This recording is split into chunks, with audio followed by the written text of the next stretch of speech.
No alto das montanhas da região da Úmbria, na Itália, existem ruínas que não aparecem nos mapas turísticos, entre pedras cobertas de musgo e uma névoa que nunca se dissipa por completo. É o que restou do mosteiro dominíaco de Santa Croce. A história oficial diz que ele foi abandonado no século XVII por causa de uma praga misteriosa, mas a verdade é muito mais antiga e muito mais perversa. Os moradores das vilas ao redor evitam passar perto do local depois do pôr do sol. Eles sussurram que em certas noites ainda é possível ouvir sinos tocando sozinhos e cânticos que não pertencem a nenhuma língua humana conhecida. A história que vou contar hoje começa com o jornalista investigativo Lorenzo Vitali. Ele recebeu uma carta anônima, escrita com uma tinta desbotada pelo tempo.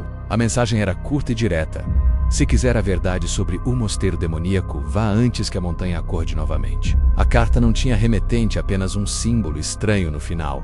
Um círculo riscado por uma cruz invertida. Lorenzo já tinha ouvido os boatos sobre aquele lugar. Histórias de desaparecimentos vozes na mata e figuras de monges vistas vagando entre as ruínas à noite. A maioria das pessoas chamava tudo isso de lenda, mas ele, como bom jornalista, sabia que toda lenda nasce de um fragmento de realidade. Ele tinha que ir. A estrada que levava ao mosteiro era estreita e sinuosa, cercada por pinheiros que pareciam deformados pelo vento. No meio do caminho, o sinal do celular desapareceu por completo. Quanto mais Lorenzo subia a montanha, mais o ar ficava pesado, denso, como se a própria montanha estivesse respirando. Quando finalmente estacionou o carro, ele percebeu algo profundamente perturbador: o silêncio.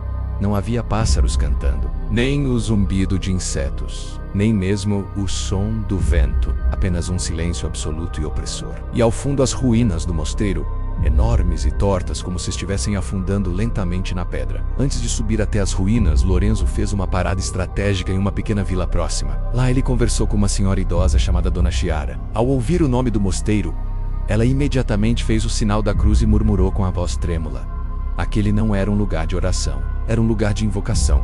Segundo ela, a história da praga era uma mentira para encobrir a verdade. No século XVII, os monges da ordem demoníaca começaram a praticar rituais secretos. Eles diziam que buscavam a voz de Deus, mas o que respondeu ao chamado deles não era nada divino. Eles abriram algo lá dentro, algo que não souberam como fechar, disse a velha, com os olhos marejados de medo. Quando a igreja finalmente mandou soldados para investigar o que estava acontecendo, todos os monges foram encontrados mortos, muito secos por dentro, como se a alma tivesse sido arrancada de seus corpos. O mosteiro foi selado, mas o mal, ela disse, ficou para trás. Lorenzo entrou nas ruínas do mosteiro ao entardecer. A luz fraca do sol poente criava sombras longas e assustadoras. As paredes de pedra ainda carregavam símbolos estranhos entalhados: círculos, figuras com chifres e anjos com rostos deformados, tudo misturado com cruzes e imagens sagradas. Era como se a fé e a blasfêmia tivessem sido fundidas em um só lugar. O ar lá dentro cheirava a mofo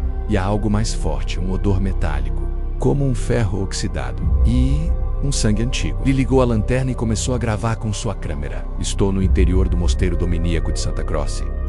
Foi então que ele ouviu um canto, vozes baixas, arrastadas, ecoando pelos corredores escuros. Parecia latim, mas um latim distorcido, errado, como se tivesse sendo falado ao contrário. Guiado pelo som macabro, Lorenzo desceu até a cripta subterrânea. As escadas desciam em uma espiral apertada, e a cada degrau a temperatura caía drasticamente. Sua lanterna começou a piscar, falhando. Lá embaixo ele encontrou um salão circular. No centro, um símbolo gigantesco estava entalhado no chão, um pentagrama misturado com inscrições religiosas, e ao redor desse símbolo estavam os esqueletos dos monges. Dezenas deles ainda ajoelhados, com as mãos postas, como se estivessem eternamente em oração, ou eternamente presos. De repente, um estrondo ecoou atrás dele. A pesada porta de pedra da cripta havia se fechado sozinha. O canto ficou mais alto, vindo de todos os lugares ao mesmo tempo. A escuridão no centro da sala começou a se mover. Do símbolo no chão, algo começou a se erguer lentamente. Era uma sombra líquida, espessa,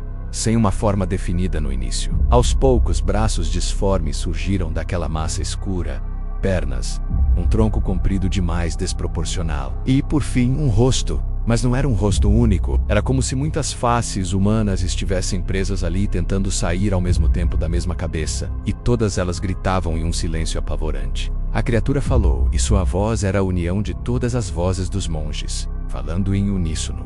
Eles abriram a porta, e nunca mais foram embora. Naquele instante, Lorenzo entendeu a verdade horrível. Os monges não morreram.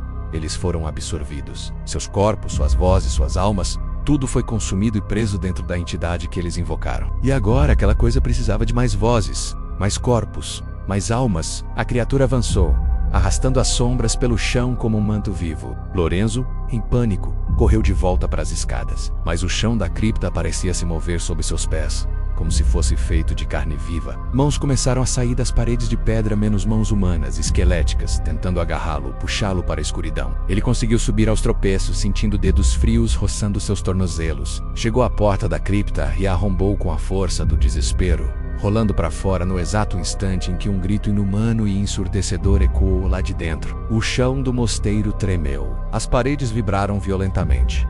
E em seguida, o mesmo silêncio de antes. Lorenzo sobreviveu. Ele conseguiu voltar para a civilização, mas quando tentou denunciar tudo o que viu, ninguém acreditou nele. As gravações de sua câmera estavam corrompidas, mostrando apenas estática e ruído branco. As fotos que ele tirou eram borrões indecifráveis. É oficial. O mosteiro demoníaco de Santa Croce continuava sendo apenas uma ruína histórica abandonada, cheia de lendas locais. A história dele foi descartada como um delírio. Semanas depois, ele recebeu outra carta anônima. A mensagem dizia: "Você saiu, eles não." Na mesma noite, Lorenzo acordou de madrugada com um som familiar, um sino tocando ao longe. Mas o som não vinha da direção da montanha. Vinha de dentro da sua própria casa. Até hoje, os moradores das vilas próximas às montanhas da Úmbria dizem que às vezes veem luzes acesas nas ruínas do mosteiro. Silhuetas que parecem humanas caminham pelos corredores quebrados durante a noite. E os sinos continuam tocando nas noites de névoa. A lenda local afirma que aquilo que foi invocado pelos monges jamais pode ser destruído, apenas contido, e que um dia, quando a montanha finalmente acordar de vez, o mosteiro não ficará mais escondido nas ruínas. Ele vai se reerguer, e todos os seus monges voltarão a cantar juntos outra vez. A porta que foi aberta nunca foi realmente fechada, e ela continua esperando por novas vozes para se juntarem ao seu coro eterno. Obrigado por assistir a mais essa história arrepiante. Não se esqueça de deixar o seu like e se inscrever no canal para não perder os próximos vídeos. Conte aqui nos comentários o que você acha que aconteceu com Lorenzo. Até a próxima.